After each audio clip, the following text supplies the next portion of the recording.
Chapter 26. Beside the well, there was the ruin of an old stone wall.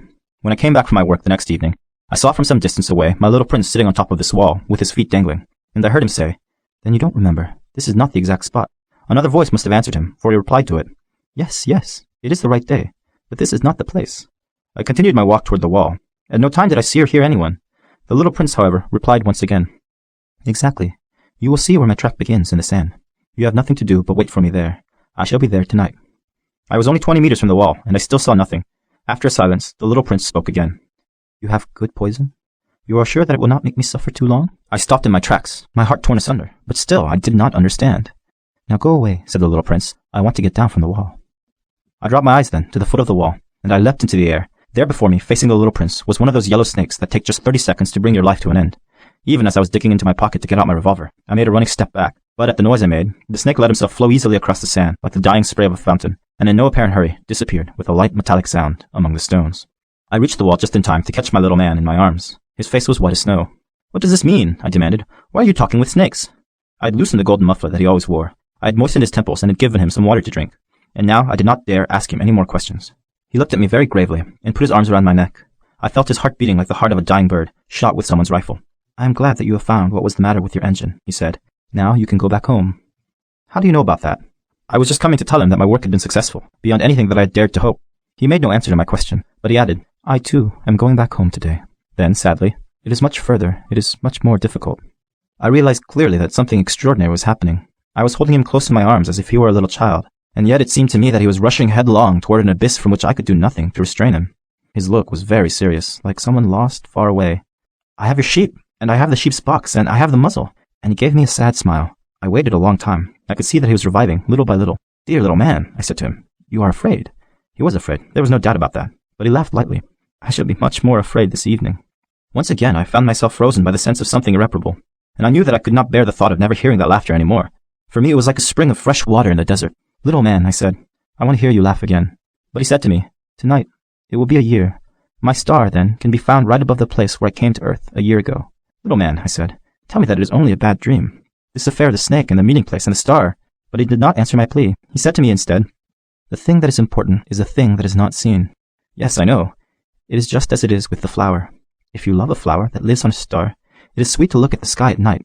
All the stars are abloom with flowers." "Yes, I know. It is just as it is with the water, because of the pulley and the rope. What you gave me to drink was like music. You remember how good it was." "Yes, I know. And at night you will look up at the stars. Where I live, everything is so small that I cannot show you where my star is to be found. It is better like that. My star will be just one of the stars for you, and so you will love to watch all the stars in the heavens. They will all be your friends. And besides, I am going to make you a present." He laughed again. "Ah, little prince, dear little prince, I love to hear that laughter." "That is my present, just that. It will be just as it was when we drank the water." "What are you trying to say?" "All men have the stars," he answered, "but they are not the same things for different people. For some who are travelers, the stars are guides. For others, they are no more than little lights in the sky. For others who are scholars, they are problems. For my businessman, they were wealth. But all these stars are silent. You alone will have the stars as no one else has them." "What are you trying to say?" "In one of the stars I shall be living. In one of them I shall be laughing. And so it will be as if all the stars were laughing when you look at the sky at night. You, only you, will have stars that can laugh." And he laughed again. "And when your sorrow is comforted, time soothes all sorrows. You will be content that you have known me. You will always be my friend. You will want to laugh with me. And you will sometimes open your window so, for that pleasure. And your friends will be properly astonished to see you laughing as you look up at the sky. Then you will say to them, 'Yes, the stars always make me laugh.'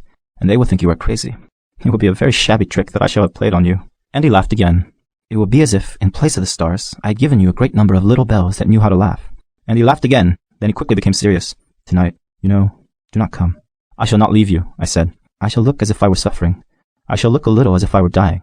It is like that. Do not come to see that. It is not worth the trouble. I shall not leave you." But he was worried. "I tell you, it is also because of the snake. He must not bite you. Snakes, they are malicious creatures. This one might bite you just for fun. I shall not leave you." But a thought came to reassure him. "It is true that they have no more poison for a second bite." That night I did not see him set out on his way. He got away from me without making a sound. When I succeeded in catching up with him, he was walking along with a quick and resolute step. He said to me merely, "Ah, you are there." And he took me by the hand, but he was still worrying. "It was wrong of you to come. You will suffer. I shall look as if I were dead, and they will not be true." I said nothing. "You understand, it is too far. I cannot carry this body with me. It is too heavy." I I said nothing. But it would be like an old abandoned shell. There is nothing sad about old shells. I said nothing. He was a little discouraged, but he made one more effort. You know, it will be very nice. I too shall look at the stars. All the stars will be wells with a rusty pulley. All the stars will pour out fresh water for me to drink. I said nothing. That will be so amusing. You will have 500 million little bells, and I shall have 500 million springs of fresh water. And he too said nothing more, because he was crying. Here it is. Let me go on by myself. And he sat down because he was afraid. Then he said again, You know, my flower, I am responsible for her. And she is so weak. She is so naive. She has 4 thorns of no use at all, to protect herself against all the world. I too sat down, because I was not able to stand up any longer. There now, that is all. He still hesitated a little. Then he got up. He took one step. I could not move. There was nothing there but a flash of yellow close to his ankle. He remained motionless for an instant. He did not cry out. He fell as gently as a tree falls. There was not even any sound, because of the sand.